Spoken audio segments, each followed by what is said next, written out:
Viewers, think about it.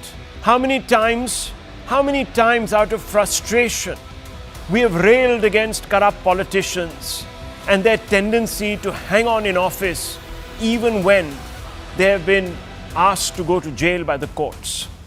How many times have we wanted the power to punish them ourselves, show them the exit door, because the system never seems to hold them to account, or their conscience doesn't ever force them into giving up their positions of authority, power, when they are under investigation, when they are not out on bail but in jail? Not anymore, viewers. Not anymore. 11 years ago, a majority of voters elected Prime Minister Modi because he promised us one basic slogan: na khaunga, na khane dunga. Tonight, viewers, history may well have been made in Parliament. The Prime Minister took a major step towards delivering on his guarantee by proposing a sweeping reform.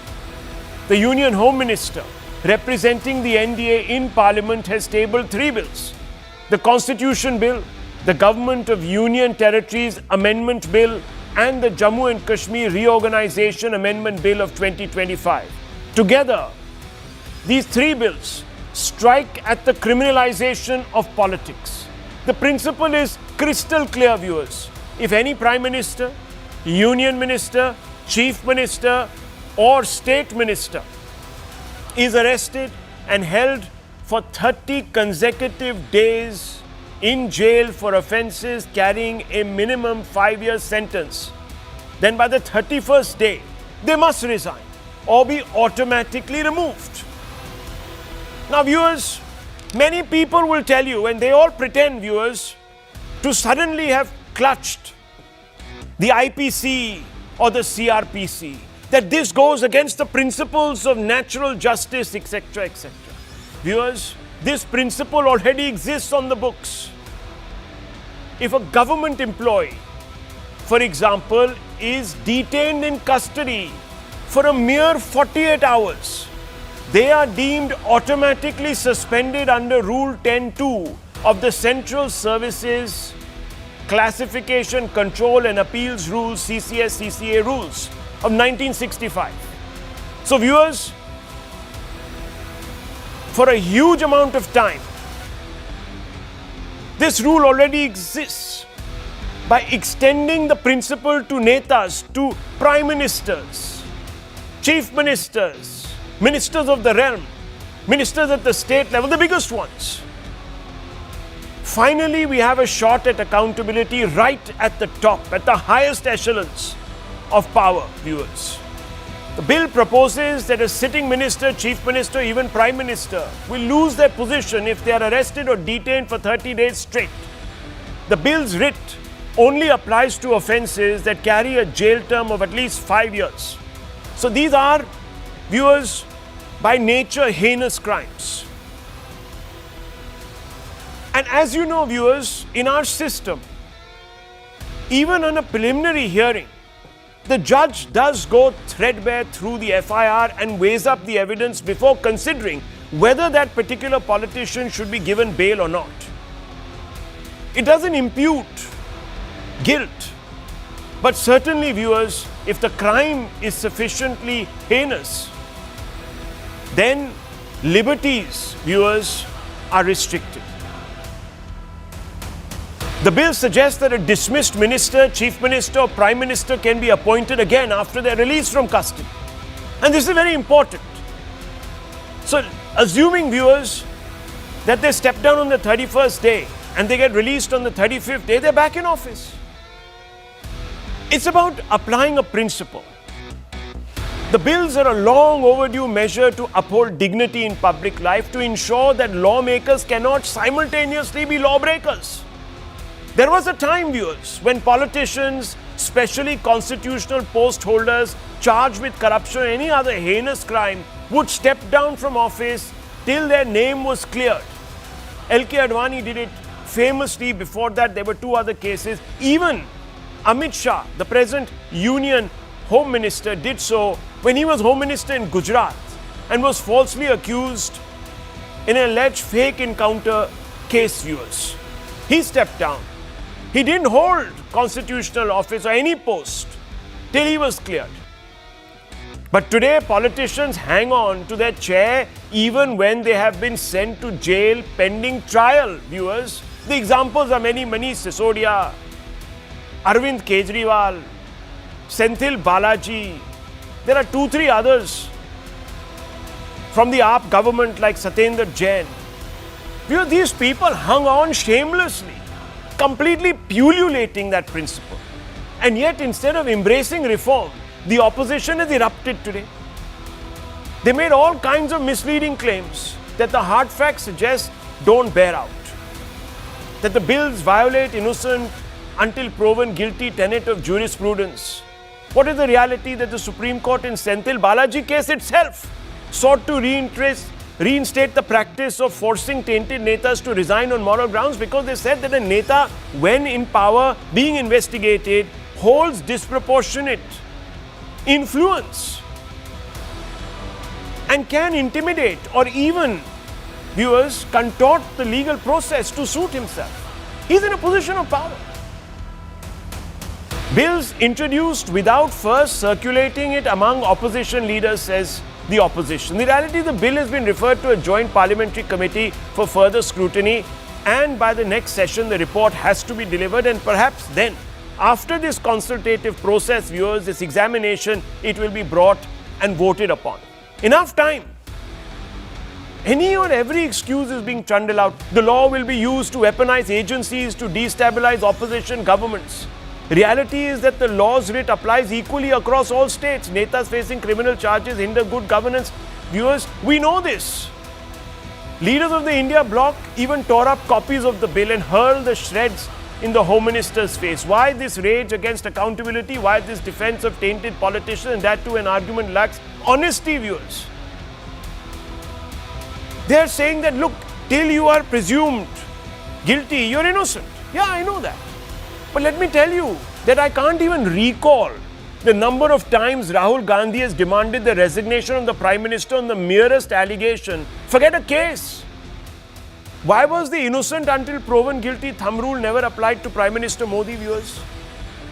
Remember the protest at Jantar Mantar by wrestlers against Brij Bhushan Sharan Singh? Remember that the entire focus was directed at getting him to relinquish charge in the Wrestling Federation. At that time, viewers, they brought Parliament to a halt.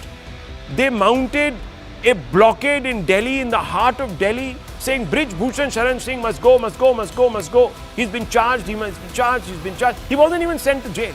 And when it came to Kejriwal, viewers, when he was in jail, when he was charged, they were all quiet. Anyway, aside from the hypocrisy and selective application of the principle, here again are some hard facts that establish that the concept of accountability doesn't sit well with the Congress that has in the past tried to insulate politicians and government officials from action. And I'm not just talking about the attempt to shield Lalu Yadav in 2013, viewers. Let's look at the hard facts. And I always tell you these hard facts so you can get closer to the truth. You can separate the wheat from the chaff. Viewers, the UPA banked on Section 6A of the DSPE Act. It was inserted in 2003 under the NDA, but defended tooth and nail by the UPA in successive years. Section shielded senior babus or bureaucrats by requiring government approval before CBI could probe the Joint Secretary level and above bureaucrats. Now, viewers, bureaucrats, if they were acting perhaps in consonance with a minister, would the government give clearance to anyone to investigate them? No, viewers. So the Supreme Court struck it down in 2014 as unconstitutional. Here's another hard fact. The PC Amendment Bill of 2013 tried to make prior sanction mandatory even for starting inquiries, virtually paralyzing corruption probes against officials. And who was militating against all of this was Anna Hazare and Kejriwal, viewers, in the India Against Corruption movement. Today, these people have a problem with this reform. Convicted MPs, Ordinance of 2013, you'll remember this. UPA attempted to overturn Supreme Court's ruling on immediate disqualification of convicted MPs and MLAs blatant move to protect tainted netas like Lalu Yadav, Rahul Gandhi. The only thing that I really support that man for, viewers, was when he came out and he tore up that ordinance. Now, many people accused him of going above and beyond his brief, etc., but he did it out of a sense of moral propriety. That propriety, viewers, he's forgotten. The person today he's in alliance with in Bihar is Lalu Prasad Yadav, viewers, and his party men. Wasn't this murder of constitutional propriety, viewers? Today they talk about constitutional propriety. Moreover, if the bills were such an assault on the fabric of the Constitution and militated against the principle of natural justice, would a seasoned and well-informed politician like Shashi Tharoor have endorsed them at the risk of being chastised by his own party, prosecuted, kicked out, God alone knows what else? And he said, if you spend 30 days in jail, can you continue to be a minister? This is a matter of common sense. I don't see anything wrong in this, unquote, viewers. This is the studied opinion of an intelligent person who has risen above today partisan politics to speak for the nation. Just listen in, viewers, and I'll open this up right after this for debate. Face of it, it's very difficult to see any problem with it, but I don't know. Obviously, if anyone does something wrong, they should not be a minister anywhere. Those are the three bills you're talking about. He's very clear about it. If politics is to be cleaned up, such laws are indispensable. The question is, why fear them? What's the motive? Let's open this up. Tuhin Sinha is here with us. He's representing the BJP point of view. Sanjay Jha, author and political analyst who will speak on behalf of the opposition. Anish Gawande, young upcoming a polemicist, panelist on TV who comes prepared. And of course, there is Dr. Anand Ranganathan.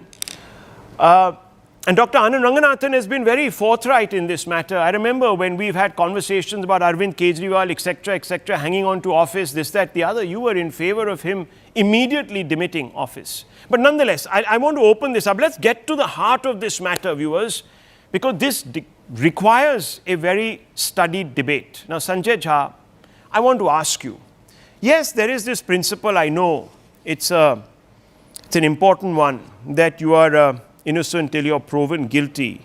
But so many Congress people have made careers out of demanding Prime Minister Modi's resignation at the drop of a hat. Forget about even a case being filed against the man.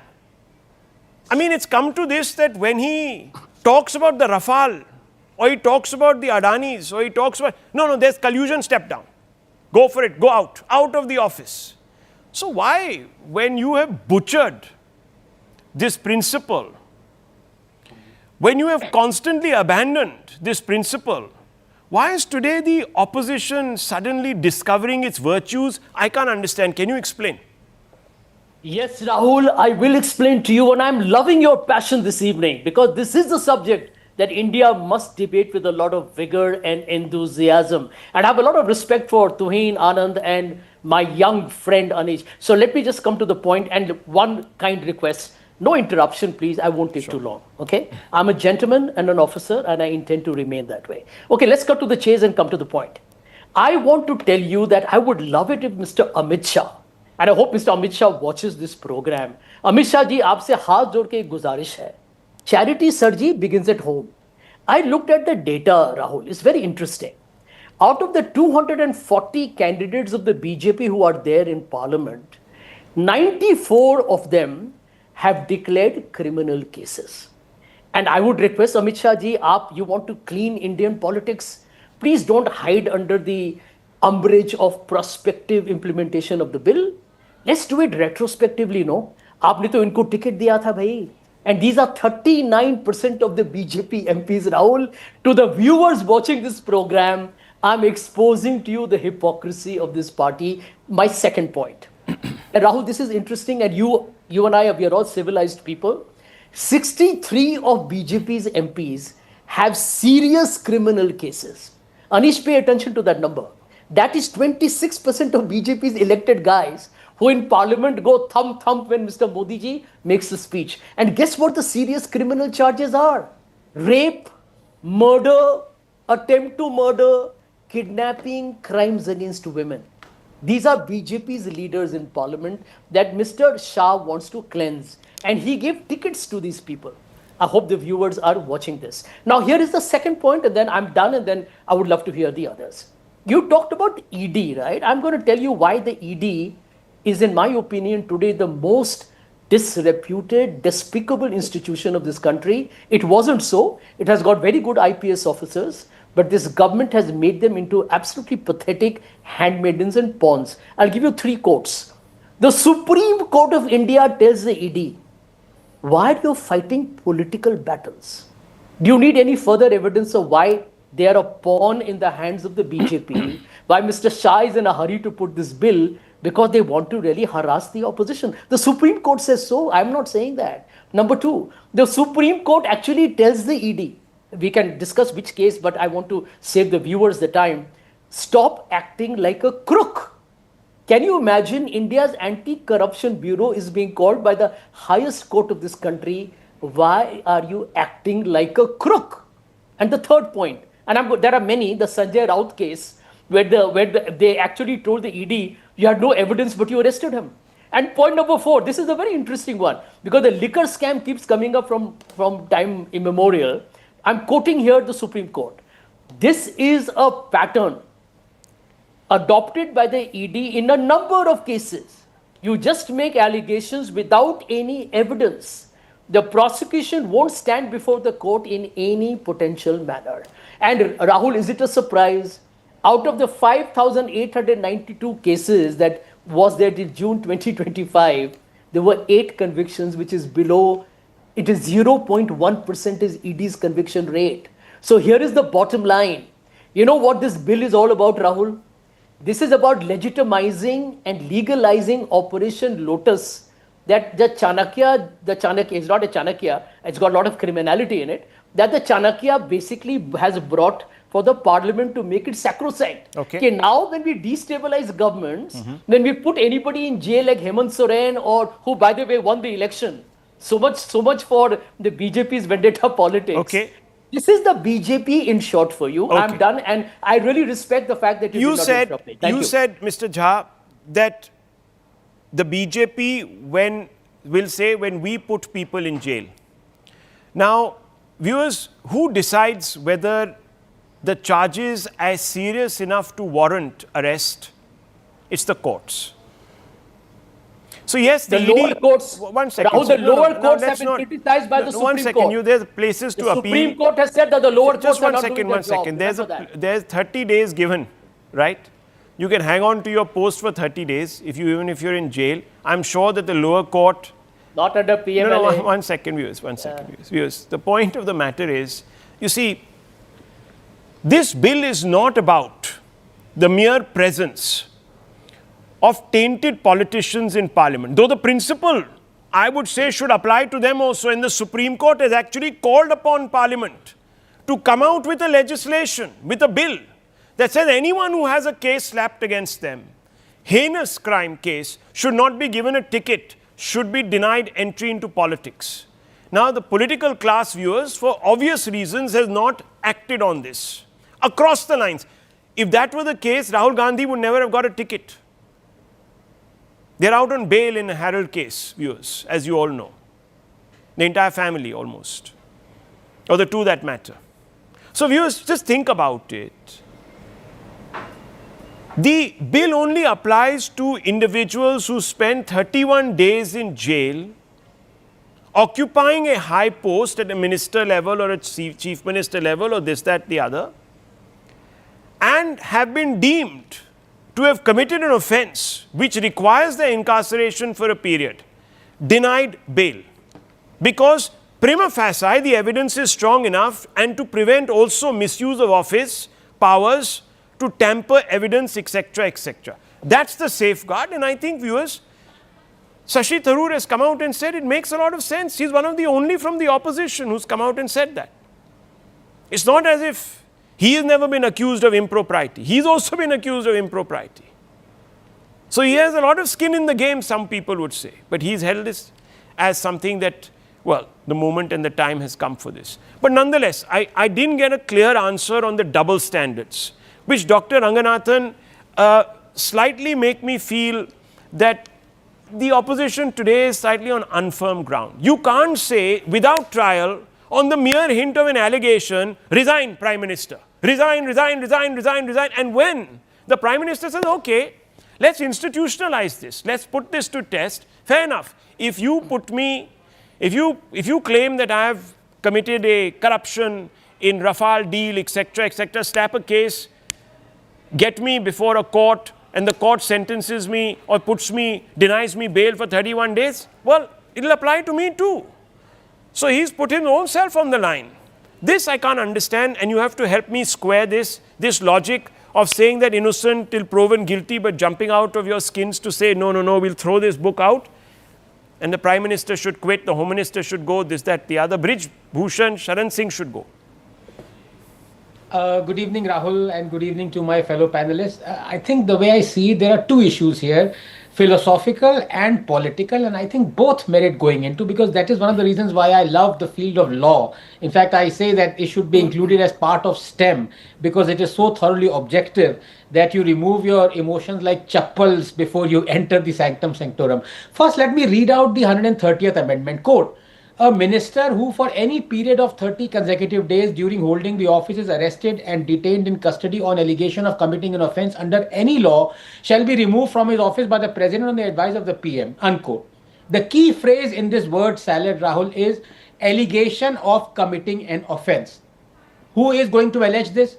The opposition parties, the politicians, the lower courts. Rahul, much as it may sound troubling to many, E incumbet probatio qui dicet non qui neget. A man is innocent until proven guilty. This is the bedrock on which our entire justice system stands. You may not vote for a politician. You may not like to see him become a minister. But if you believe in the concept of justice, you cannot proclaim him guilty. Only a judge can do it after the legal process, not in the interim. The role of a state is to make sure only the guilty are punished. The so-called Blackstone ratio, Articles 14, 38, 39, 21 make right of defense a fundamental right, and not just for Indian citizens. It was a proud moment for us when that monster Kasab was given legal defense. Now, being an accused is enough to be proclaimed guilty, because you have a removal from one's office also a type of punishment.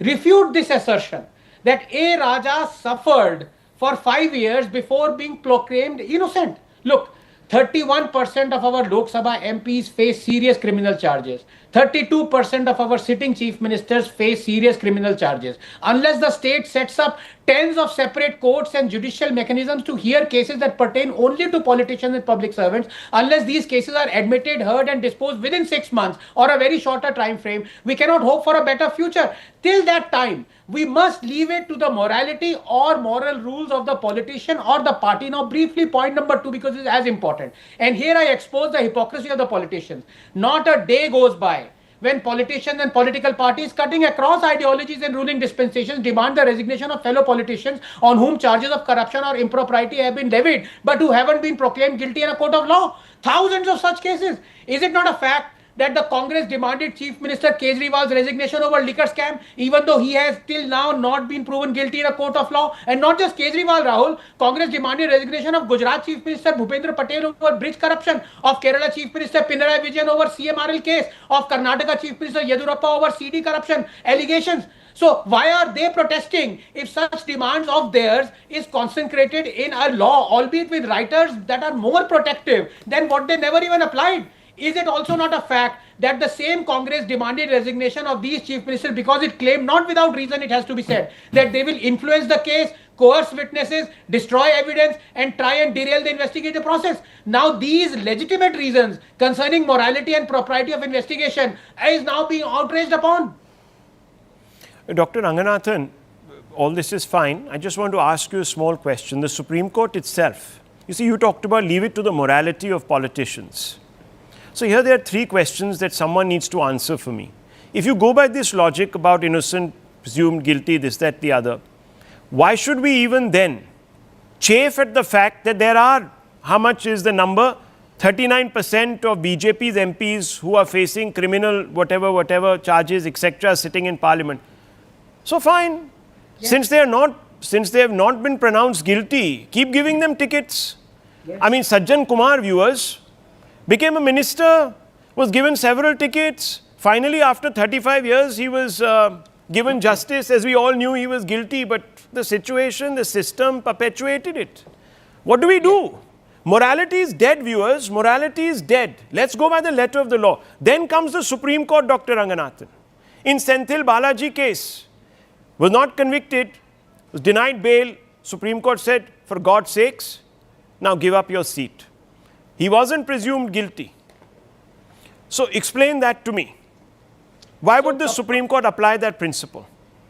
Couple of points out here, and as I said, we have to take recourse to the philosophical nature of law, because if we don't do that, Rahul, if we start rationalizing... No, I'm asking you, Dr. Ranganathan, I'm sure that the justices of the Supreme Court, when they gave Senthil Balaji his marching orders without convicting him, must have thought about it. They must have given the philosophy of the law due consideration. They couldn't have thrown that up and torn it up. So I'm asking you, why would the Supreme Court set a precedent such as this, which opens the case out for a bill like this? That's all. Yes, I was against it. I'm against it. Because the judicial process has not decided in finality whether a person is innocent or guilty. So viewers, let me now give you an example which will rankle with a lot of people. There was a Prime Minister who was charged with corruption, viewers. A Congress Prime Minister. He was Prime Minister when the charges were made. The investigative agencies were under that person. And many people asked for his resignation. We all remember the wards and wards and wards of charge sheets that were filed. But because that person remained Prime Minister, many people said that he was completely above law. Gave a lot of time, viewers, to that particular Prime Minister to fiddle, allegedly, this is what people say, with the investigation, get people to take back their testimonies. One person was even exiled, had to resign from the cabinet and went off in a huff. We never knew why, till much later. All of that, viewers, remember, people in positions of power can influence the levers. Senthil Balaji was asked to go because you could not have an investigation which was free and fair with a man against a person who's occupying that high office. So the Supreme Court took that decision. Let's leave it to the courts to decide. We can't say that we don't like the courts on one day and on the next day we like the courts. Anyhow, the BJP spokesperson needs to come in on this. There is a philosophical point that both Sanjay Jha have raised and Dr. Ranganathan have raised, to say that this bill doesn't stand up to scrutiny. It's ultra-virus philosophically of the basic tenets. But what they're not telling you, viewers, is why weren't they all het up when bureaucrats are held to the same example? 48 hours if a bureaucrat is charged and he has and I'll just give you the exact details here, viewers. And I have to say this to you because this principle already exists on the book. If a government employee, for example, is detained in custody for more than 48 hours, so denied bail for more than 2 days, they are deemed automatically suspended. Under Rule 10.2 of the Central Civil Services Classification, Control and Appeal Rules, CSA rules, 1965. The entire opposition, viewers, led by Kejriwal and company, wanted this bill, this particular rule to extend to politicians. Today, when it is being done so in philosophical principle, people are suddenly saying, oh no, but presumed innocent, guilty, this, that, the other. Why? Bureaucrats are made of some other clay. DNA is different. How do you explain this? And that perhaps BJP spokesperson can invoke in his argument tonight. Well, good evening, Rahul. Good evening, everybody. You know, goalpost shifting and being seen on the wrong side of history is an obsession with this present-day Congress party. Now, the point is they need to just answer a simple question. Can effective governance be carried out from the confines of Tihar jail? Is that why people elect, somebody as the chief minister so that, he lands up in, so that he perpetrates scams, lands up in jail and then goes on? He continues in that position as CM for the next 6 months, crippling the entire governance of the particular state. This is not what you get elected for in a democracy. Way back in 1996, Lal Krishna Advani ji had set a precedent on the mere, mention of his name in Jain Hawala scam diary. He did not contest the next elections and was virtually out of electoral politics for the next 2 years. Amit Shah ji did the same. He quit immediately upon, when summons were issued for him on fabricated charges by the Congress party. Lalu Yadav had done the same, of course, belatedly after 135 days when pressure was imposed on him in the fodder case. But it seems that the Congress party, inspired by Arvind Kejriwal, wants to go on a different tangent. They want to provide immunity to corrupt chief ministers and ministers, and that is going to set a very dangerous precedent for the country. Number two, look at how futuristic, look at how morally upright this government is trying to be. It includes Prime Minister. It does not absolve even the Prime Minister. In future, if a Prime Minister is jailed, put in jail for 30 days, even the Prime Minister cannot continue. Look at the stark difference from Congress Party's Constitutional Amendment 39, where the office of Prime Minister, where the office of President was specifically made immune from any scrutiny, from any judicial scrutiny. Interventions.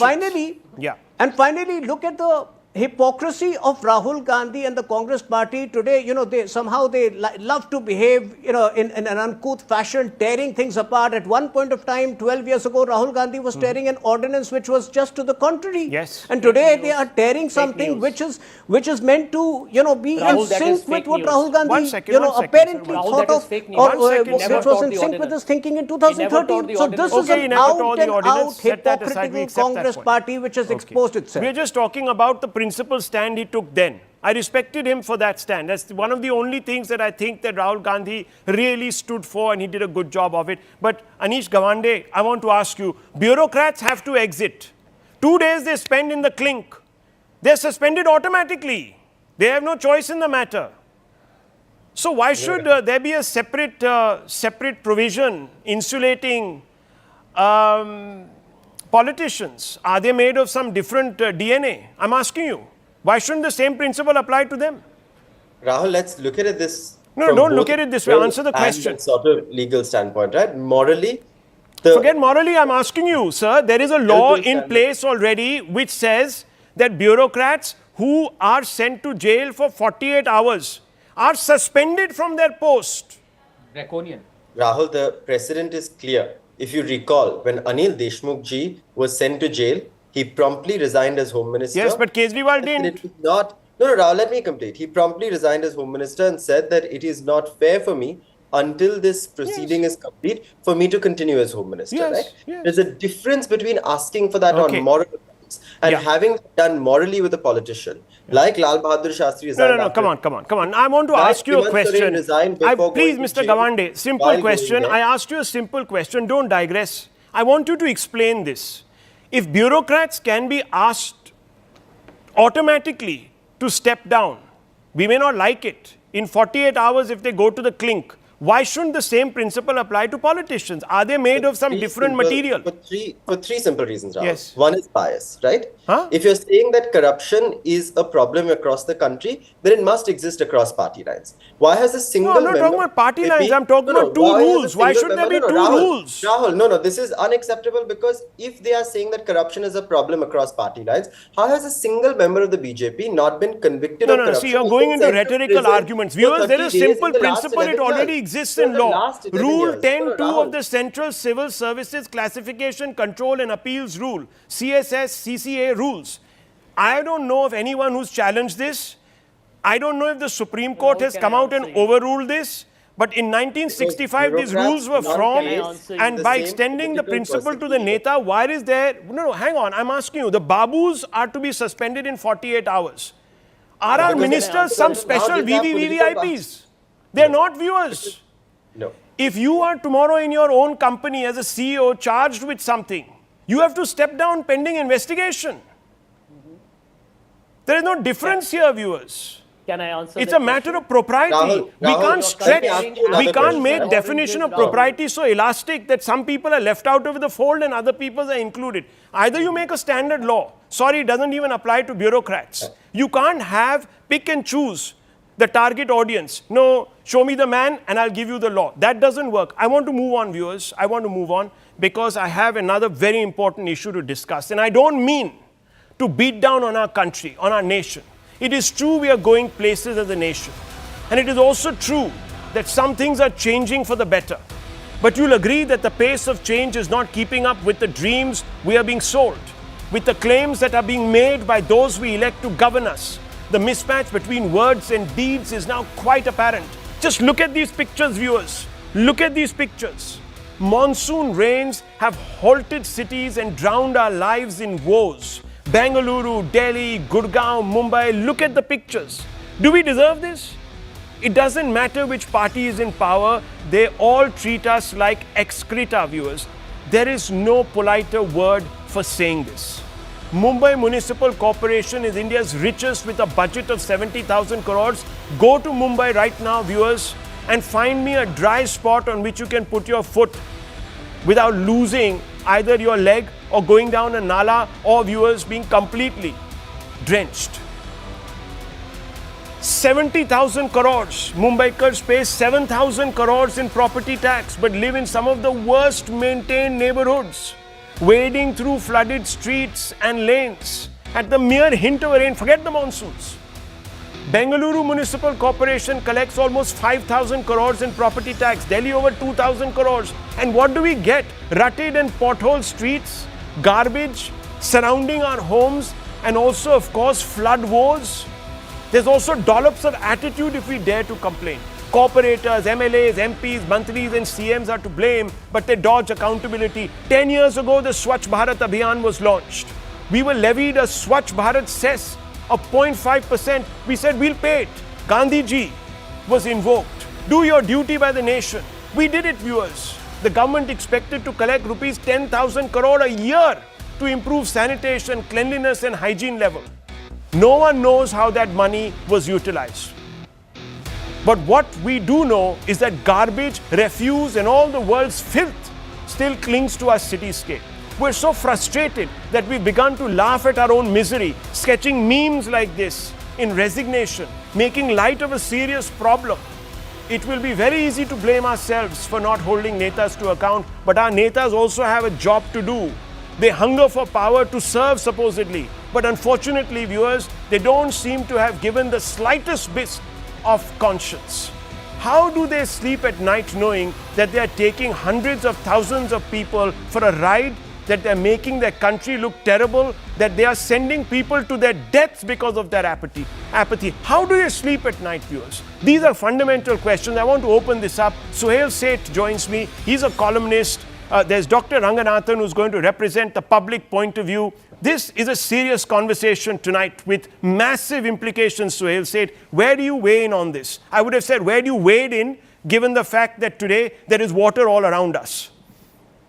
So I want to first start with the good news. And my good friend Sanjay will admit that there are many silver linings in an otherwise bleak, cloudy atmosphere. This morning, I was in Ahmedabad and I went to see the gift city. I have to tell you, Rahul, there are 3 cities now that come to mind as far as I'm concerned in India, which are top-notch. Jamshedpur, Jamnagar, Gift City. 2 of the 3 are created by private enterprise, which Sanjay, Tuhin, everyone knows. Gift City, what I saw today is eye-opening. The reason why I'm mentioning this is, if the government wants to do things, it can. If municipal bodies want to do things, they can. Anand, you're a scientist. Let me tell you just one thing so that people in this country know that things can be done. They have a 16-kilometer underground tunnel, which has all the back of the house stuff, whether it's sewage pipes, potable water, cooling plants. They have one particular plant where all the cooling for the entire city happens. The entire city is LEED certified. So the point I'm making, Rahul, is we could have done that with Gurgaon. We can do that with Delhi. We can do that with every city, but we don't have political leadership. We have administrative lethargy and apathy. That is what is crippling India. You tell me, Sanjay was an investment banker at one time in his life. If I'm in Gurgaon and I call up people, my principals in the United States or in the United Kingdom, and say, sorry, I couldn't get to work. Why? Because we are flooded out. What is the response? What are you doing to brand India? How much of shame are you bringing for basic stuff? I can understand if I wanted you to develop a nuclear plant in Gurugram. We have more liquor vents than we have traffic lights. Yesterday, I went to condole a very dear school friend's mothers passing in defense colony. Look at what they've done there. The Nala, the drain which runs through the central spine of defense colony, has been excavated of excreta, and the excreta has been lined up on either side as if it was some bejeweled, a sight to see. The municipal corporations in this country are unaccountable to anyone. There is rampant corruption. There is no point, Rahul, and you've hit the nail. We have many things to be proud of, but this brings shame because it destroys the basic living quality, the quality of life of every citizen. You tell me, Bombay is India's commercial capital. Yes, it had absolutely unpredictable quantities of rain. But don't we know that every year India has a monsoon? Yeah. We make fun of things in Delhi. Oh, if Minto Bridge is not flooded, that means drainage works. Minto Bridge also got flooded. Because in this country, if you ask for something, you will get it before you can say Jack Robinson. So the point I'm making is three. A, there is citizen apathy. A large part of the construction debris in Gurugram has been created by citizens, not developers, who come in the dark of the night and dump their garbage and their debris. Number two, citizens don't make their political leaders and their administrators accountable. I did something out of the blue. It was at a newspaper event where I said that Gurugram is a national shame. But at the same time, it houses almost the top companies in India. The topmost CEOs live around Gurugram or in Gurugram. Why couldn't we do it? And it's begun to happen. So when you raise your voice, when you create an outcry, things begin to happen. But why should citizens be frustrated enough to raise their voice for a thing as simple as drainage, a thing as simple as garbage removal, a thing as simple as sanitation? Look at our school children. That's right. Gurugram, the last time it was flooded, 3 people died of electrocution. What answers are you going to give to their grieving families? So I think we have the capacity to improve.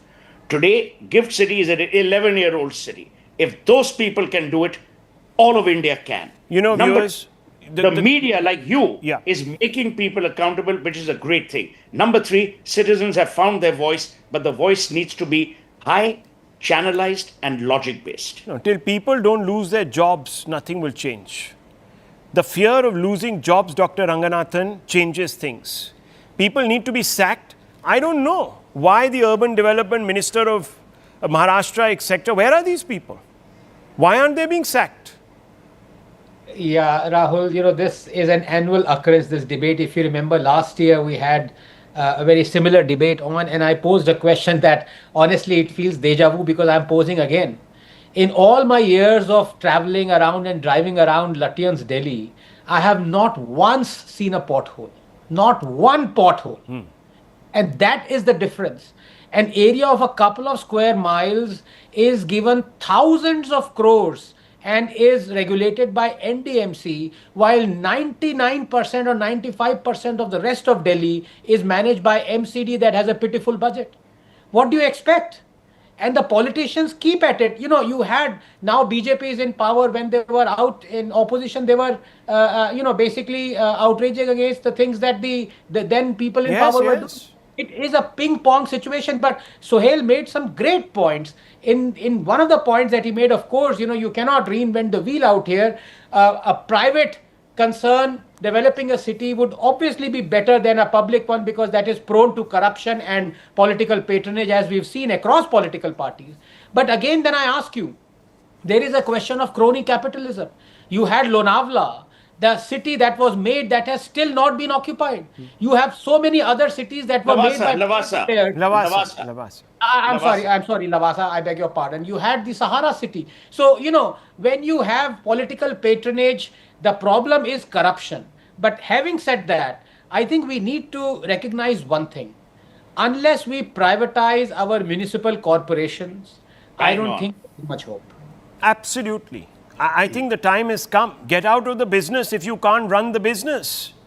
Tuhin, Mr. Sinha, what are you doing? Smart city, Bharat, what is it? The Swachh Bharat. BJP government in Gurgaon. And I'm not making this political. Let me tell you, Karnataka is today ruled by the Congress. I'm saying Karnataka is ruled by the Congress. Sanjay Jha will have to answer for Bengaluru.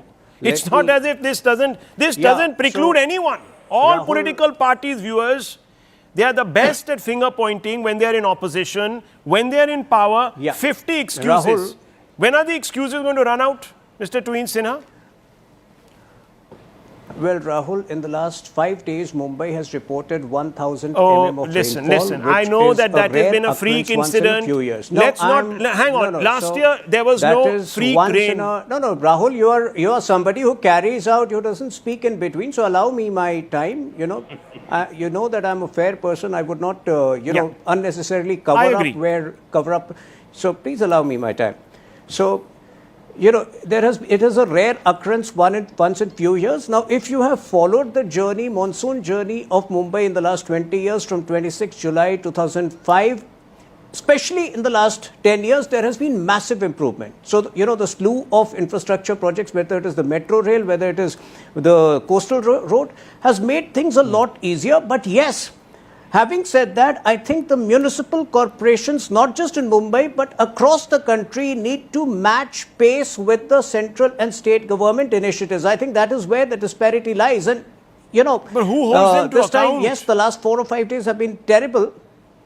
Who holds them to account? No, Why I don't think you What do about one Gurugram? thing? What about Gurugram? Where have they had unseasonal rain in big Gurugram? reforms to make local body corporations accountable. We need, they need to be modernized. We all need. This has been known. This is the problem, viewers. The This is where point the problem is. the Sanjay point Jha, is, when it comes to accountability, if you are, since Mumbai is the trigger for your discussion, let me assure you that barring, 3 or 4 places where waterlogging, this time things have been way better. Had the same amount of rainfall occurred in Bangalore, Tween Sinha, Bangalore please, would let have me shut tell down you, for the next Tween 2-3 Sinha, days. I'm sorry I have to intervene, but let me tell you this. There are places in Bombay that have never considered them. Places that could be inundated, even they got inundated. Fine. It was a freak weather occurrence, etc., etc. But you come to Delhi, Sanjay Jha, let's talk about pollution. You had an opposition government for 12 years in Delhi. No one can step out of their homes for 3 months. I mean, the former Chief Justice of India suspended his walks in the evening and the mornings. Well, Rahul, let me tell you that from stray dogs down to the traffic woes and the climate havoc, Suhail Seth and I happen to be on the same page for a couple of weeks, which is, I think, is a very good sign. But Suhail, on a serious note to what Suhail said, I can tell you what the problem lies. The problem lies that I think we have developed a very jugaad kind of an attitude to the way we run our country. Once upon a time, people had begun to almost glorify this as India's unique contribution to management, which is not the way it works in today's modern times. You have to anticipate, you have to be preventive, you have to actually preempt all kinds of crises in society. I live in Mumbai. I think, Rahul, you have lived there for a long time. Yeah. I'll tell you what one banker actually messaged to me yesterday. We were talking about how difficult the rains have been, etc. And he said, tell me, Sanjay, how many people are going to calculate the actual loss of business that has happened over the last 4 days? I'm glad. It's astronomical. Because I was looking for those numbers across cities. And viewers, look, and I want to bring back Suhail Seth. Yes, Dr. Ranganathan, 1 second. I'll bring back both of you. Suhail Seth, I want to ask you this question. Look, we all know the problems. We know that it is corruption in the MCDs or in the municipal corporations of various cities. We know that there are corrupt corporators. We know there is low-level corruption. But who is accountable? That's fundamental. How do we bring about accountability? I mean, he said, Sanjay Jha said, we've developed jugaad. No, we've developed a thick skin. Yeah. So here's the thing. The courts have to intervene suo motu if need be, because otherwise these people listen to no one. Number 2, you talked about sacking. Forget sacking. I'm talking about arresting. Because if you arrest people, what happened to those 3 people who died because of electrocution? It was a clear case of homicide. Has anyone been held responsible? No. And Tuhin, let me tell you, it is a BJP government in Gujarat, it's a BJP government in Maharashtra, it's a BJP government in Haryana. If the BJP government in Gujarat can run everything perfectly, what gives the BJP government a reason in Haryana and in Delhi to mess up, and they constantly mess up? We are bringing in politics to tell you that you could be of the same political ideology, the same political dispensation, and still screw up. because your priorities are different.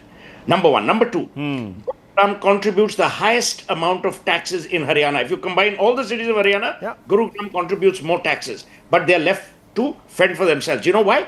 Because they are not voter attractive, because this is not their voter base. So here are the solutions. Number one, you need an elected mayor where the citizens elect the mayor, something like a New York or a Paris model. Number two, you need accountability on almost a daily basis. Now, Rasta Fix is an app that some smart chaps in Gurugram have started, which basically is an app which identifies where the problem is and then, asks the authorities to intervene. Number three, the media. And here, let me tell you, they're not your rivals because it's a newspaper. Hindustan Times has a lady called Leena Dhankar who is at it every day. So there's a page that is devoted in the Hindustan Times which talks about Gurugram. It gives you the bouquets. It also gives you the brickbats. Right now, the brickbats outweigh the bouquets because there's no work being done. Having said that, let me tell you, if we don't change our ways, if we don't make our cities attractive, we are doing two things. One is we are causing brand India to be sullied. Number two, we are creating a threat to the investment attractiveness of brand India. Both of which are easily avoidable if these chaps want to work. Let me tell you, viewers, pollution in Delhi has led to a flight of capital. Absolutely. This is unarguable. Look at the number We have of the Indians data. who are leaving India, Rahul. Look at Yeah, the data of the number of Indians leaving that's India. true. You see, you look at Bengaluru, run by the Congress. So, let's not try to, as I'm saying, sneak in this whole, look, I'm trying to tell you, viewers, there is a problem across this country. Do you think Chennai is any more livable, viewers, on the index? What happens when there's rains in Chennai? Flooding all through. And from Sanjay, Mylapore to look at Telangana. Yeah, Look anyway, at Telangana. I mean, look, Hyderabad. This Hyderabad is not doing about well. this state. It doesn't, you see, viewers, water flows the same way, inefficiency flows the same way across borders in India. There's no difference. Dr. Ranganathan, no difference. I keep it very simple on first principles. I really don't mind if the entire city was a dump. I really don't mind. I mean, where I stay in Delhi, the entire streets have been dug up for the last 6 months. Yeah. Now, I wouldn't mind if all the streets of Delhi, including the one opposite Prime Minister's house, were also dug up. That means we're all in the same boat. It is the hypocrisy, it is the double standards that I mind. Tuhin has to explain why a 43 square kilometer area has roughly the same budget as 1400 square kilometer area. I have, as I said, never seen a pothole in Lutyens, Delhi. Why do I see no roads but only potholes in the rest of Delhi? That is the crux of the situation. Okay. It's called equitable justice. Yes. Okay. The elite are subsidized in India, Rahul. That is the hard truth. A quick one on that, please. Yeah, I think we are very privileged. The elite are subsidized hugely in our country. Okay. Well, look, viewers, I think people have run out of answers. The fact is, we need accountability. We need people to be sacked. We need people to feel that they have messed up. That's the only way. We need criminal cases to be filed when there are these. Adani, Dharavi. Yes. Dharavi is being opposed right now. Absolutely. Look, viewers, there is a problem. I don't know the solution right Rahul, now, apart from just raising this issue. Yes, to Insina. Very quickly, 30 seconds. I need to move on a quick recap. To be fair to BMC, it's the only corporation which is actually, executing projects with a vision of the next 20 years. But yes, when it comes to calamities, when it comes to situations like the one which we have experienced in the last 4 or 5 days, the preparedness needs to be higher. Are you talking about BMC in but Mumbai? I don't think, it can be compared. No, 1 minute. Are you talking about BMC in Mumbai? Yes, absolutely. Brisbane. Okay, well then I have to tell you, you live in a different part of Mumbai from the rest of Mumbai. Okay, viewers, look, let's not try tonight to hide behind fig leaves Mumbai, of the weather being inclement and this, that, the other, of typhoons sweeping through the country. I'll tell you, if off-season rain happens in winter in Delhi, the roads are jammed. If it happens in Gurgaon, you miss your flights. You know this, I know this. Let not anyone kid us. We live the reality. Some people are flying above it and having this great aerial, larger than life picture of it, and viewers, they don't do anything which is halfway as challenging as we have to do when we are faced with this deluge. Anyhow, viewers, I want to very quickly round off on a report on a frightful attack on Delhi Chief Minister Rekha Gupta. The man who attacked the Chief Minister has been identified as Rakesh Sakriya from Gujarat. Sakriya has a criminal past. The police have dredged up CCTV footage, and you can see it on the right of your screens, that suggests that he surveyed the Delhi Chief Minister's home.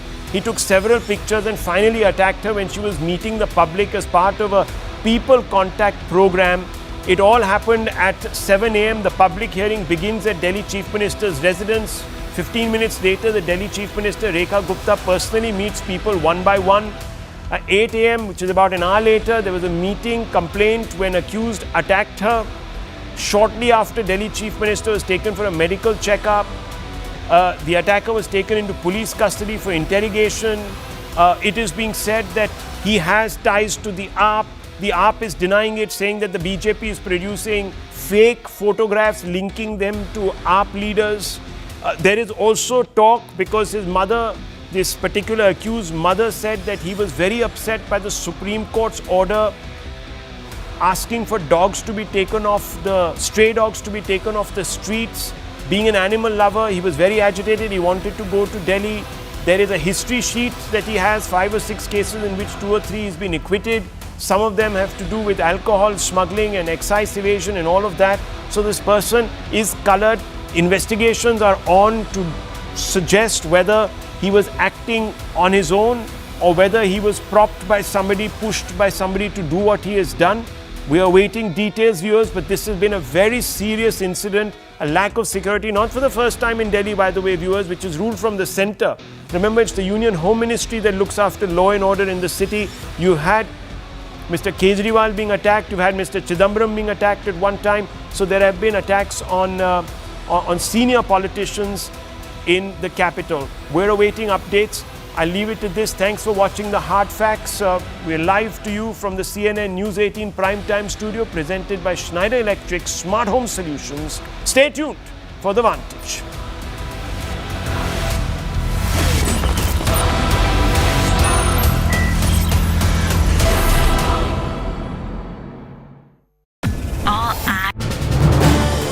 This is News 18 Network.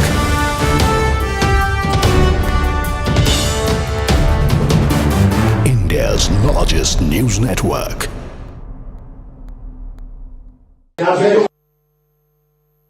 All right, let me quickly go across to our News 18 correspondent Hardik Joshi, who's currently stationed at the residence of the attacker in Gujarat. Hardik ji, कृपया करके अपना camera जरा pan करिए और हमें दिखाइए ये कहाँ रहते हैं. इनका नाम है राजेश भाई, किमजी भाई सकारिया. इनके डिटेल्स जरा हमें बताइए, कौन है ये व्यक्ति? ચોક્કસ ये व्यक्ति है और राजकोट के रहने वाले हैं. राजकोट शहर के गोकुलधाम पार्क इलाका है जहाँ पे वो रहता है. उसके घर के अंदर के जो सीन है वो मैं आपको दिखाने की कोशिश करूंगा. ये जो पर्सन है राजेश साकरिया, वो रिक्शा चलाने का काम करता है. वो आम आदमी है और यहाँ पे वो गोकुलधाम में रहता है. लेकिन उसके माता के साथ जब बात हुई न्यूज 18 की टीम से, तो उस वक्त उसने बताया था कि जब दिल्ली में जो कुत्ता है, कुत्ता हटाने की बात को लेकर वो काफी परेशान थे.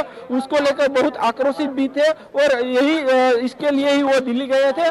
पिछले दिन उसके साथ बात हुई थी, तभी उसने आक्रोश जताया था कि ये जो है उसकी दिमागी हालत भी ठीक नहीं है, उसको उसका माता का कहना है. लेकिन इस वक्त यहाँ पे आईजीडीएम पुलिस पहुंची है, स्थानीय पुलिस है यहाँ पे तहकीकात कर रही है, यहाँ से पूछताछ भी कर रही है. लेकिन ये जो इलाका है, आसपास के जो लोग हैं, वो लोगों का भी साथ हम बात करने की कोशिश करेंगे. राजेश भाई, कैसे आदमी है आप? कितने? मैं नहीं पहचानता हूँ. यहाँ पे लोग हैं वो इकट्ठा हुई है. हम फिर से जो उनके पड़ोसी है उनके साथ बात करने की कोशिश करेंगे. जो पिछले साल से कई साल से यहाँ पे रहते हैं. और राजेश भाई वो कैसा आदमी है और कौन सा उसका व्यवहार रहा है? राजेश भाई अच्छा आदमी है. हाँ, लेकिन उसको अभी दिल्ली में उसने हमला किया है सीएम पे, क्या कहेंगे? वो हम क्या कहे सर, हम उसको उसने कभी झगड़ा किया है? नहीं, कोई दिन झगड़ा नहीं किया. वो यहाँ किसी भी पार्टी से जुड़ा हुआ है? नहीं. हाँ. वो हमको पता नहीं. क्या कहेंगे राजेश भाई के बारे में? क्या बोलूं? चौकस से उनके पड़ोसी है, पड़ोसी का कहना है कि उसने आसपास के लोगों में कभी झगड़ा नहीं किया, लेकिन उसकी माता का कहना है कि वो श्वान प्रेमी है और श्वान को लेकर बहुत काफी परेशान हुआ था और उसको लेकर ही उसने जो है हमला किया हो सकता है, ऐसी बात है वो उसके माता ने इस वक्त की है। जी हार्दिक जी, ये भी बताइए कि जो इनके रिलेटिव हैं जो अभी तिहाड़ जेल में लॉज्ड हैं, उनके बारे में क्या जानकारी मिल रही है और इनकी क्या रिश्तेदारी है जो तिहाड़ जेल में इनके रिलेटिव बंद हैं?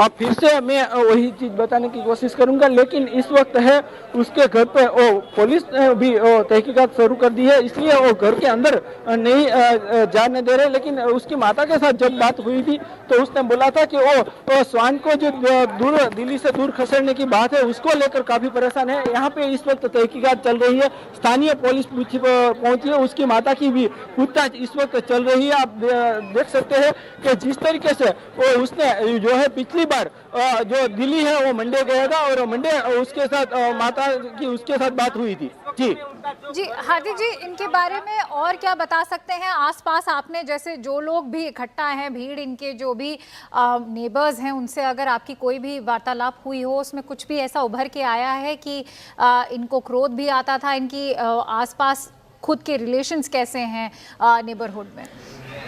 उसके दौरान पता चला है कि जो मुद्दे को लेकर अभी हमने उसके पड़ोसी के साथ बात की थी, उस वक्त उसने बताया था कि जो है उनके आसपास के लोग हैं, उसने ऐसा बताया था कि वो कभी किसी के साथ उसने झगड़ा नहीं किया है, वो एकदम शांत स्वभाव के थे, लेकिन वो श्वान प्रेमी है, श्वान को लेकर वो बहुत ही आक्रामक थे। उसके नेबर है, उसके साथ भी हम बात करेंगे। राजेश भाई कैसे स्वभाव के आदमी है? राजेश भाई के बारे में वो घर पे नहीं होते हैं, सुबह चले जाते हैं, घर पे होते हैं तो बाहर नहीं निकलते। झगड़ा करते हैं कभी आपने देखा? नहीं, शहरी में किसी के साथ कोई झगड़ा नहीं करता। कोशिश हम करेंगे। आप कितने सालों से इनके पास पे रहते हैं? हम 20 सालों से उसके पास रहते हैं। मतलब ये जो राजेश भाई है वो पशु प्रेमी थे? हाँ, वो बहुत पशु प्रेमी है। मतलब राजेश भाई ने जो जिस तरह से सीएम को थप्पड़ मारा है, उन्हें लेकर आप क्या कहेंगे? हमें तो पता ही नहीं उसने सीएम को थप्पड़ मारा। राजेश भाई को आप कितने साल से जानते हैं? उसके जो पड़ोसी है, पड़ोसी को भी वो चीज को मालूम नहीं है कि जो दिल्ली के सीएम के साथ हार्दिक जी, आखिरी प्रश्न यही है कि क्या वो अपनी माताजी को बता के आए थे कि वो दिल्ली जा रहे हैं और क्यों जा रहे हैं दिल्ली? हाँ, जब उसकी माता के साथ न्यूज़ 18 की टीम से बात हुई थी, तभी उसकी माता ने बताया था कि जो है वो श्वान को लेकर, जो श्वान को दूर करने की बात है उसको लेकर वो दिल्ली गए थे और वहाँ से इसीलिए गए थे और वहाँ वो बात को लेकर बहुत आक्रोशित थे। यानी कि यहाँ पे यही बात सामने आ रही है कि उसकी माता जो है श्वान को दिल्ली से दूर खसेड़ने की जो बात हुई है उसको लेकर वो बहुत आक्रामक है। उसकी माता है, अभी बाहर आ रही है, हम उसका भी मैं उसके साथ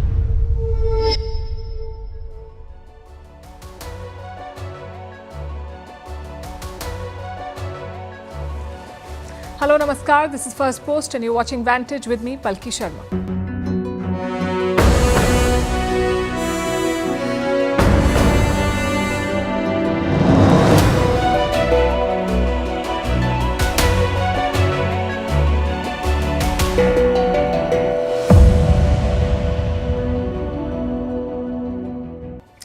The US wants India to pick sides. Donald Trump's tariffs are all set to kick in. His team is now calling them sanctions.